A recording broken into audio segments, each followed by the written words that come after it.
Olivia a choisi de vous parler d'une romancière qui est également une cinéaste et qui est australienne. Bonjour Olivia. Bonjour, elle s'appelle Julia Lee. Elle avait présenté à Cannes un premier film qui s'appelait Sleeping Beauty, qui était plus proche de Kawabata que de La Belle au bois dormant. Un film très glaçant, assez pervers, mais très intéressant, qui montrait que cette femme avait vraiment beaucoup de personnalité. Elle a publié aussi un roman qui s'appelait Ailleurs, chez Christian Bourgois. Très très beau. On l'attendait toujours sur le mode du romanesque et on la retrouve sur le mode d'un récit intime, très personnel, mais très intéressant parce qu'il résonne comme un miroir du parcours de beaucoup de femmes. Mais très personnel, c'est propre à c'est un peu comme de l'autofiction ou Ah oui, c'est même c'est vraiment un récit. Un récit, c'est son histoire. Julia Lee a 38 ans lorsqu'elle va pour la première fois avec son compagnon Paul dans une clinique de fécondation in vitro. Elle a 38 ans, elle n'a pas eu d'enfant, elle vient de retrouver son premier amour qu'elle avait aimé passionnément lorsqu'elle avait 20 ans. Après, ils se sont toujours revus. Elle a une très jolie formule, elle dit qu'à chaque fois qu'elle le voyait, elle était ivre de joie, du même sentiment qu'elle avait quand elle allait chercher sa petite nièce à la crèche. Et vous savez, sa petite nièce, quand elle la voyait, elle lui sautait dans les bras.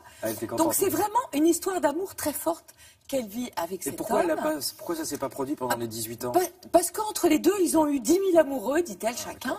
Et puis ils se retrouvent, ils ont envie d'avoir un enfant, notre enfant. Et puis, l'enfant n'arrive pas et commence ce parcours que beaucoup de femmes connaissent. Parcours du combattant. Parcours du combattant, parcours de la combattante.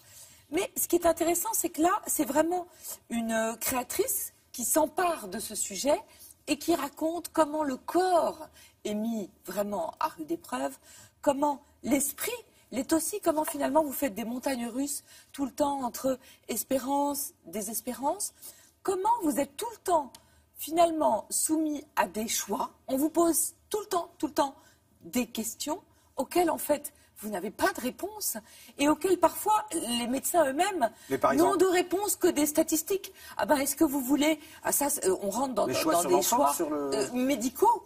Qu'est-ce que vous voulez? Est-ce que vous voulez congélation, pas congélation? Ah d'accord. Je croyais est-ce que vous voulez un garçon, une fille ou... Ah non, pas du tout. C'est juste des questions quotidiennes et qui envahissent tout votre espace vital. Finalement, Julia Lee, qui est une femme, qui est une intellectuelle, qui est une créatrice, elle le dit, sa vie n'est plus que comme ça, ce parcours médical. Et en même temps, elle dit une chose assez vraie. Elle dit qu'on n'a pas beaucoup de compassion pour ces femmes qui ont 38 ans, 40 ans. C'est comme quand vous avez un cancer du poumon alors que vous avez fumé toute votre vie. On dit, vous aviez qu'à y penser avant, non? Vous l'avez bien cherché.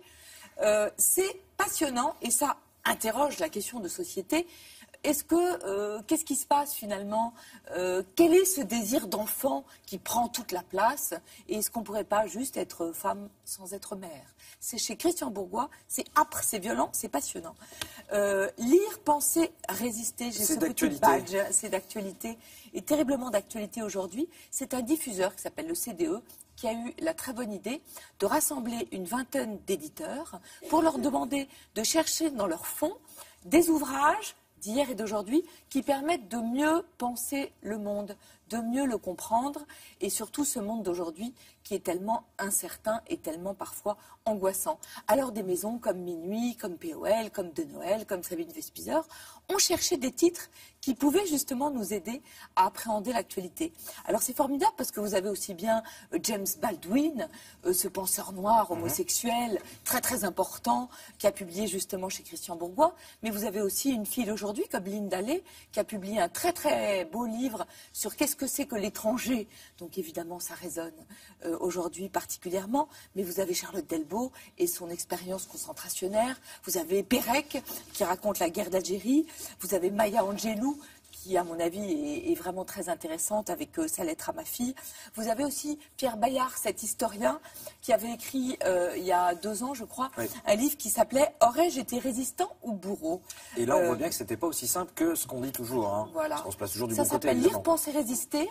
Vous pouvez aller, il y a des très très belles libraires qui sont faits chez votre libraire. Et demain, c'est la fête de la librairie, la 19e édition. On vous offrira une rose et un livre qui s'appelle « Le corps du livre », qui est passionnant parce qu'il raconte comment sont choisies les couvertures des livres. Allez chez votre libraire, on salue d'ailleurs le mien, 480 le livre écarlate. libraires Voilà, indépendants. exactement. Et c'est eux qui font vivre le livre. Et les prix, on le rappelle, sont les mêmes, puisque en France, on a cette chance d'avoir le prix du livre qui est fixé.